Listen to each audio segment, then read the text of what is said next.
Ben ritrovati dalla redazione. Scivola sull'asfalto bagnato e perde il controllo dell'auto. La Tesla, rimbalzata da una corsia all'altra, ha distrutto la fiancata sinistra. Miracolato il conducente che è uscito dall'abitacolo praticamente illeso.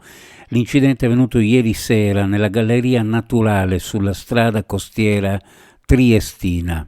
La vettura viaggiava verso il capoluogo quando all'improvviso l'automobilista ha perso il controllo. Fortuna ha voluto che nella carambola non abbia accentrato nessun altro veicolo in transito. Sul posto sono intervenuti i carabinieri della compagnia di Aurisina per i rilievi di legge e la gestione del traffico insieme ai vigili del fuoco. Il tratto è stato parzialmente bloccato, il tempo necessario a garantire le operazioni di soccorso e gli accertamenti. Ennesimo furto con spaccata alla cucina de Sorabea, ristorante in via Lorenzetti, nel rione di Ponziana a Trieste. Come raccontato dalla titolare, l'ignoto ladro ha distrutto la serratura e la porta entrando all'interno del locale e rubando la cassa con circa 70 euro all'interno, ma causando un ingente danno, circa 1.600 euro. Ancora cronaca.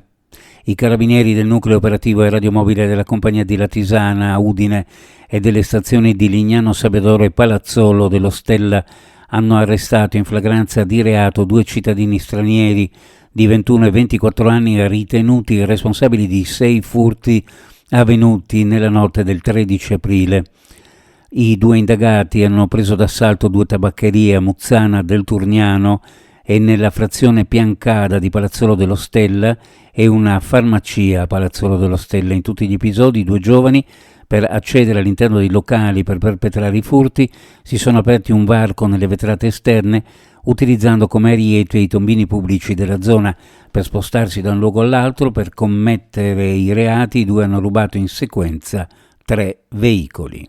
Un dibattito pubblico sul tema della cabinovia che metterà a confronto i promotori e i contrari al progetto è stato organizzato dall'associazione studentesca Synapser per la giornata di giovedì 17 aprile alle ore 17 presso l'Aula Magna di via Filzi 14.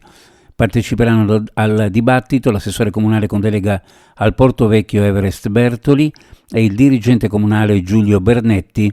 Dalla parte dei sostenitori e nella fazione opposta il vicepresidente del Consiglio Comunale Francesco Russo e il presidente del Comitato Nuovo Via William Starz. Uno sguardo alle previsioni meteorologiche. Oggi cielo coperto con piogge intense diffuse, probabili piogge molto intense sulla fascia prealpina, possibili rovesce temporali serali su pianure e costa nevicate al di sopra dei 2300 metri circa, scirocco moderato sulla bassa pianura, sostenuto sulla costa, specie tra Grado e Lignano, dove saranno possibili mareggiate, anche in quota vento con raffiche sostenute da sud-ovest. Previsioni a cura di ARPA e FVG Meteo. Ed è tutto per il momento con l'informazione, grazie per averci seguito, a più tardi.